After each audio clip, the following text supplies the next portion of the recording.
சிறகடிக்க ஆசை serial நேத்திக்கான episode ஸ்டார்டிங்கில் வக்கீல் விஜயா கிட்ட சத்யா மேலே கொடுத்துருக்க கேஸை வாபஸ் வாங்குங்க அப்படின்னு சொல்லிட்டு பேசிகிட்டு இருக்காங்க. அப்போ விஜயா கேஸை வாபஸ் வாங்கணுன்னா எனக்கு என்ன லாபம் கிடைக்கும் அப்படின்னு சொல்லிட்டு கேட்குறாங்க. அதுக்கு வக்கீல் உங்களுக்கு நான் 1,00,000 தரேன் அப்படிங்கிற மாதிரி சொல்கிறாங்க. அதுக்கு விஜயா அது சரிப்பட்டு வராது, எனக்கு 2,00,000 வேணும் அப்படின்னு சொல்லிட்டு சொல்கிறாங்க. அதுக்கு வக்கீல் சரின்னு சொல்லிட்டு சம்மதம் சொல்கிறாங்க. அதனால் எனது விஜயா கேஸை வாபஸ் வாங்குறதுக்காக பணத்தை வாங்கிக்கிறாங்க. ஆனால் கேஸை வாபஸ் வாங்குறதுக்கு போலீஸ் ஸ்டேஷன் வரணும் அப்படின்ற மாதிரி சொல்லிட்டு கிளம்புறாங்க. அடுத்த சீனில் அண்ணாமலை முத்துட்ட நீ வேலைக்கு போகலையா அப்படின்னு சொல்லிட்டு பேசிகிட்டு இருக்காங்க. அந்த நேரத்தில் முத்துவுக்கு வக்கீல்கிட்ட இருந்து ஃபோன் வருது.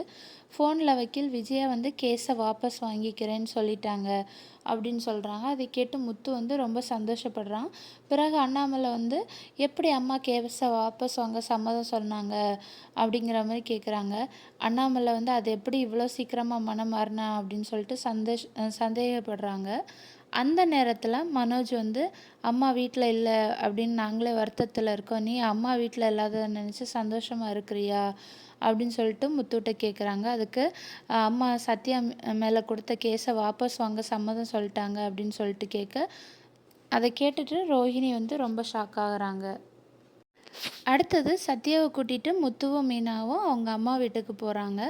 அதை பார்த்ததும் மீனா அம்மா ரொம்ப சந்தோஷப்படுறாங்க. அப்போ முத்துவுக்கு நன்றி சொல்ல, அதுக்கு முத்து நான் என்னுடைய கடமையை தான் செஞ்சேன் அப்படின்னு சொல்லிட்டு இருக்காங்க. இதுக்கு முன்னால் முத்துக்கிட்ட திமிரா பேசிகிட்டு இருந்த சத்யா இப்போ தான் நான் வாழ்க்கையை புரிஞ்சிட்டேன், இனி நான் எந்த தப்பும் பண்ண மாட்டேன், உங்களை பற்றி தெரியாமல் பலமுறை அவமானப்படுத்திட்டேன் அப்படின்னு சொல்லிட்டு முத்துவை பார்த்து மன்னிப்பு கேட்குறாங்க. அதுக்கு முத்து சத்யாட்ட நீ நல்லா படித்து நல்லபடியாக வேலைக்கு போகணும் அப்படின்னு சொல்லிட்டு ரொம்ப சந்தோஷமாக பேசிகிட்ருக்காங்க. அடுத்த சீனில் சிட்டிகிட்ட ஒருத்தர் பேசிகிட்ருக்காரு.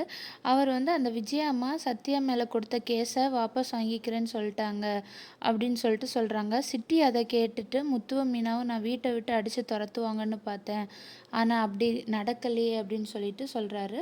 அதோட இன்னும் ஏதாவது பிரச்சனை வரலாம் வராமலும் போகலாம் அப்படின்னு சொல்லிட்டு பேசிகிட்டு இருக்கும்போது ரோஹிணியோட பிஏ சட்டையை போட்டுட்டு வெளியே கிளம்புறாரு.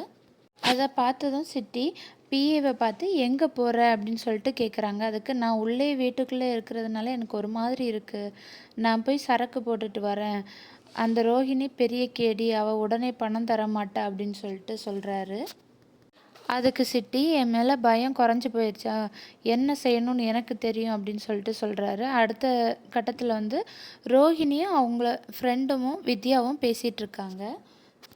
அப்போ ரோஹிணி எங்கள் மாமியார் எப்படி கேஸை வாபஸ் வாங்கினாங்கன்னு தெரில, அவங்கள யாராவது மிரட்டி இருக்கணும், இல்லைன்னா இந்த முத்து ஏதோ செஞ்சுருக்கான், அதனால தான் அவங்க கேஸை வாபஸ் வாங்கிக்கிறேன்னு சொல்லியிருக்காங்க அப்படின்னு சொல்லிட்டு வித்யா கிட்ட சொல்லிகிட்ருக்காங்க. இப்படியே இன்றைக்கான எபிசோடு முடியுது. இதுக்கு அடுத்த எபிசோடில் நாளை வருவதுன்னு சொல்லிட்டு முத்துவும் மீனாவும் விஜயாவை வீட்டுக்கு கூப்பிடுற மாதிரி காமிக்கிறாங்க. விஜயா எனக்கு மரியாதை இந்த இடத்துல நான் வரமாட்டேன் அப்படிங்கிற மாதிரி சொல்கிறாங்க. அதுக்கு முத்து இந்த மாதிரி தான் ஒருத்தங்க வீம்பு பண்ணிகிட்டு இருந்தாங்க, அதனால் அவங்க வீட்டுக்காரர் டைவர்ஸ் பண்ணிட்டாங்க அப்படிங்கிற மாதிரி சொல்கிறாரு. அதை பார்த்து அப்படி பண்ணிடுவாரோ அப்படின்ற மாதிரி விஜயா கொஞ்சம் பயப்படுறாங்க. இப்படியே இந்த எபிசோடு முடியுது. அடுத்து என்ன நடக்குதுன்னு அடுத்த வீடியோவில் நம்ம பார்க்கலாம். மறக்காமல் தொடர்ந்து கேட்க என்னோடய சேனலை சப்ஸ்கிரைப் பண்ணுங்கள். தேங்க்யூ ஃபார் வாட்சிங்.